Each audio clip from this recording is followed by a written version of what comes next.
மயிலாப்பூர் நிதி நிறுவன மோசடி வழக்கில் சம்பந்தப்பட்ட தேவநாதனை 10 நாட்கள் காவலில் எடுத்து விசாரிக்க போலீசார் தரப்பில் இருந்து அனுமதி கோரப்பட்டிருக்கிறது. இது பற்றிய தகவல்களை தருவதற்காக சிறப்பு செய்தியாளர் திரு ரமேஷ்குமார் இணைகிறார். ரமேஷ்குமார், விவரங்கள்.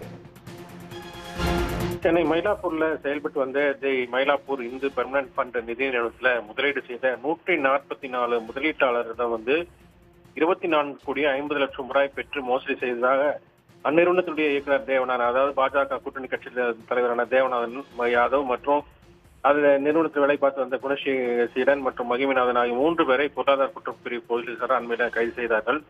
கைது செய்யப்பட்ட தேவநாதன் உள்ளிட்ட 3 பேரும் சென்னை உயர்நீதிமன்ற வளாகத்தில் இருக்கக்கூடிய அந்த நிதி நிறுவன மோசடி வழக்குகளை விசாரிக்கக்கூடிய சிறப்பு நீதிமன்றத்தில் ஆஜர்படுத்தப்பட்டு புழல் சிறையில் அடைக்கப்பட்டிருந்தார்கள்.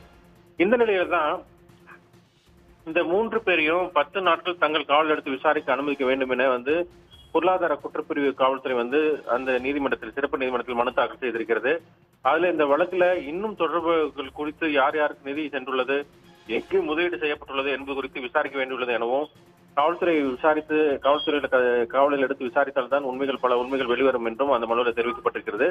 இந்த மனு விரைவில் விசாரணைக்கு வர இருக்கிறது.